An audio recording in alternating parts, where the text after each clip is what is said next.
anybody who was involved in the event yesterday. It has been deeply personal, the response to this event, as our friends and families were also at the Gilroy Garlic Festival.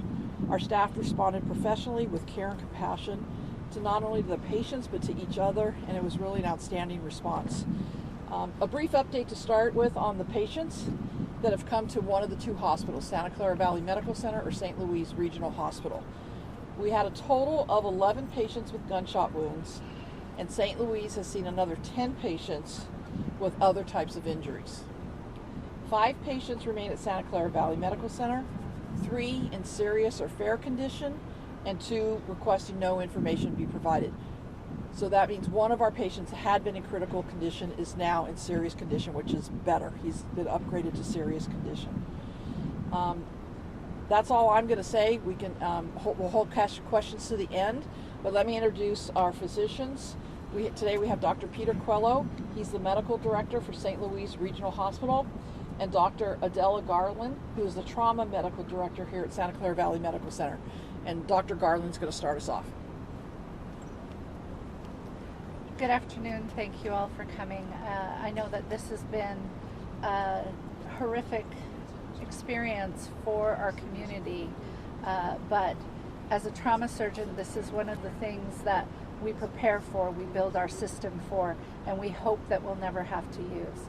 But I first want to just compliment all of the people involved in the response within this facility, within this county, the first responders who were bringing patients from what's considered a hot scene. It was one of the more magnificent examples of what we can do when we all work together in a community. Within trauma centers, you have to work within a system and a community and involve both trauma center and non-trauma centers. And one of the big gifts that we had with this episode was our partnership with St. Louis Hospital in the South Bay. That allowed us to really optimize our response to this occurrence that was centered in the communities of the South Bay.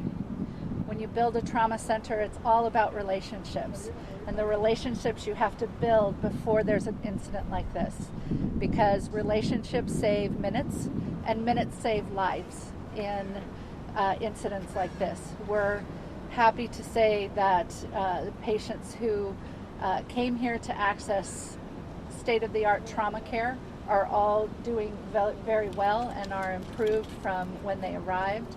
And beyond our support for the care of their physical injuries, we're trying to surround them with that sense of community and the emotional support that our entire community needs from this.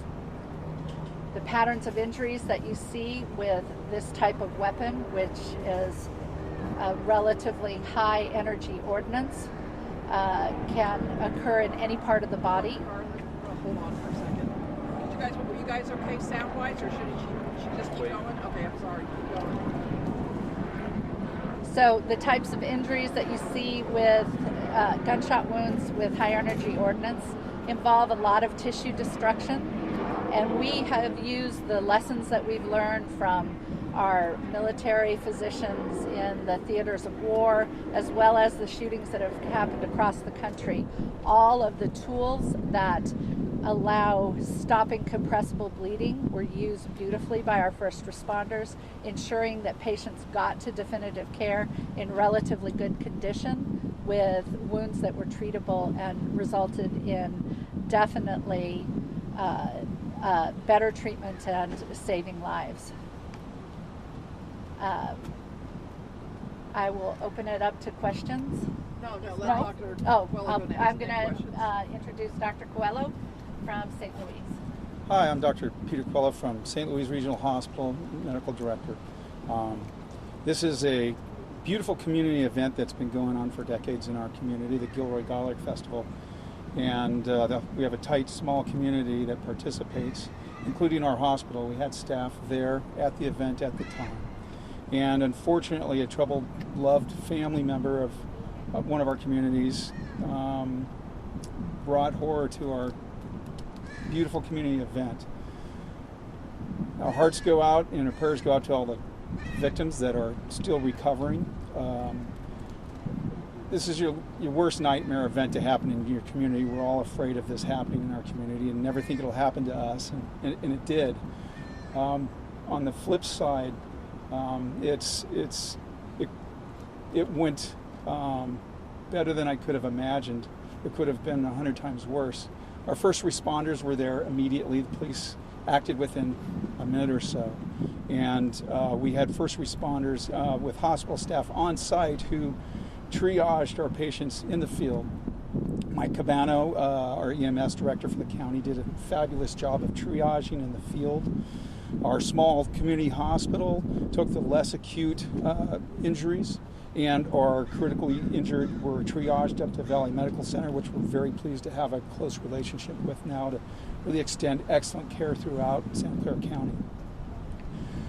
What is most moving when you hear the stories that you'll hear over the next several weeks is how the community responded immediately. A lot of our injured and gunshot wound patients were resuscitated by community members. Several were placed in cars immediately within seconds and driven to our hospital. Because we had staff there at the event, Gloria de la Merced called our emergency room and immediately alerted that we had an active shooter, and it's not a drill. We had an outpouring of physicians from the community pour into the hospital, radiologists, anesthesiologists, ER physicians, and nurses. We even had the CEO of Valley Medical Center, Paul Lorenz, show up within a few minutes of the shooting in our hospital. It was an incredible response by just peak professionals that have dedicated their lives into supporting and caring for our community. And I couldn't be more proud to be counted with this group. Just having coordinated care that Dr. Garland has set up, Stop the Bleeding, programs where there's immediate compression of bleeding wounds and appropriate tourniquets just saved lives. And this was a terrible tragedy to our community members physically. The emotional tragedy is going to take more time to heal and to address. And our thoughts and prayers and support go out to the 6 individuals that landed in our hospital, plus all the others that were transported out, but also to include the suffering family of the troubled young man that inflicted this upon our community. The one victim who was upgraded today from serious, from critical to serious, can you describe what took place today to make that happen? Yeah, to Dr. Garland.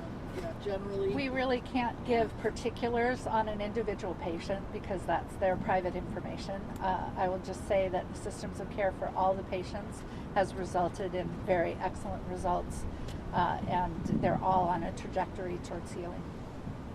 As doctors, can you talk about what that experience was like for both of you, seeing this influx of patients come in from a mass shooting, something you call the worst nightmare?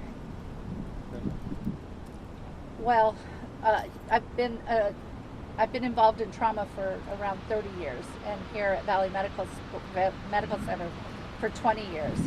And we drill and drill and drill this in coursework, in rehashing every tragedy that happens anywhere in the world, anywhere in the country, so that we can learn lessons.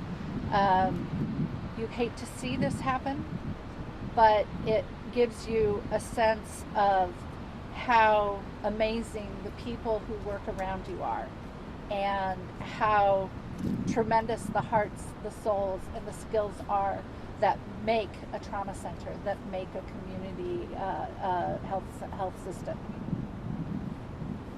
Another question? What are the challenges? You mentioned with the assault rifle a high energy weapon. What are the challenges attending to patients with those injuries? With a high energy ordnance, there is a lot more tissue damage, and that tissue damage may not be visible externally. And so you have to have your radar very high to look for every bit of energy, of injury, whether that be from direct contact with a bullet or whether that be just a shock wave. And so patients are monitored for a period of time, because what you see initially may not be the totality of what their injuries or the tissue damage is. Is it more challenging when it's minors, children? You know, um, we all, with children, we all tend to go back to thinking of our own children and what we've done to protect our children and any child in this community. There is a special poignant feeling that you get when there's a child who's injured because it is a time of innocence lost. You know, before that time, they were just thinking about how garlic ice cream would taste. And now their lives are changed forever by this experience, whether they were physically injured near there or just had to spend a night terribly frightened. And so that's the tragedy with children. In some sense, the same is true for our adults, but there's an emotional response with children that you just can't avoid. Have we ever seen anything like this at this hospital before? I mean, we have had individual shootings at this hospital. You know, shooting is part of trauma care. I trained up in San Francisco, and so certainly this is a more peaceful valley. It's part of why I'm happy to be raising my children here. But this type of mass shooting I haven't seen since I've been here. Doctor, you said you had some. I'm sorry. Go You said ahead. you had some people already there on scene. Did that help actually facilitate with you guys getting things done quicker? Oh, by far. Within minutes of the mic, shooting. please. Yeah. Within minutes of the shooting, we had set up a command center. Valley Medical Center was set up. They set up a command center. The CEO of Valley Medical Center was in our hospital within minutes of the shooting. The word went out nearly instantaneously, while they're still looking for other possible culprits. We had physicians, extra physicians showing up. We had a total of 6 emergency room physicians within 15 to 20 minute period of the initiation of the event. It was we were very fortunate to have such a cohesive community and a cohesive community of professionals, from nursing, the police on site, the emergency medical services, and then the outpouring of the physicians and nurses that showed up on weekends, on holidays, and at night. It was instantaneously, and we were just very fortunate to have had such a responsive group of people. Can you reiterate the conditions of the patients that you can tell us what their conditions are when they're still here? We have 5 patients remaining in the hospital. 3 of them are either in serious or fair condition. 2 patients have asked that no information be provided.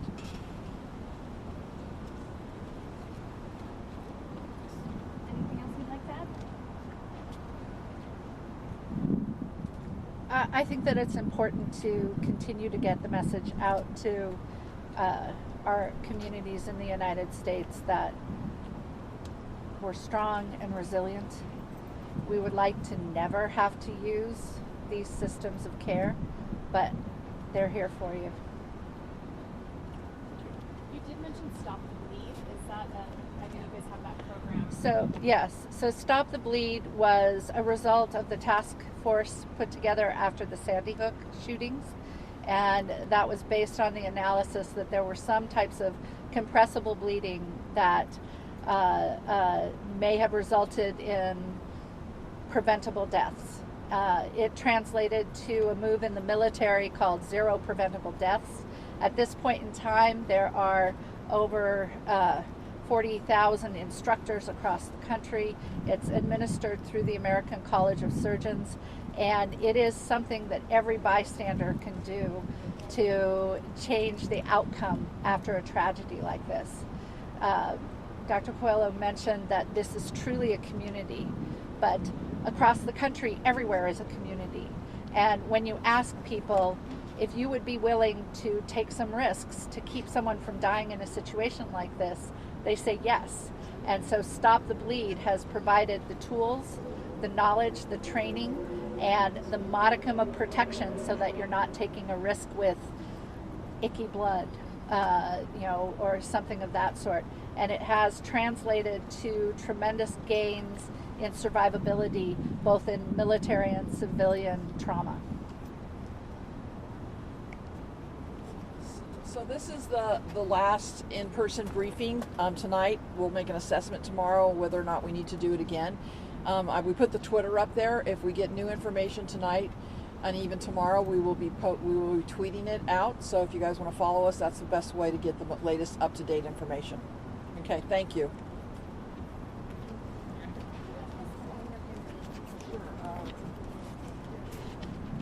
Thank you, Doc.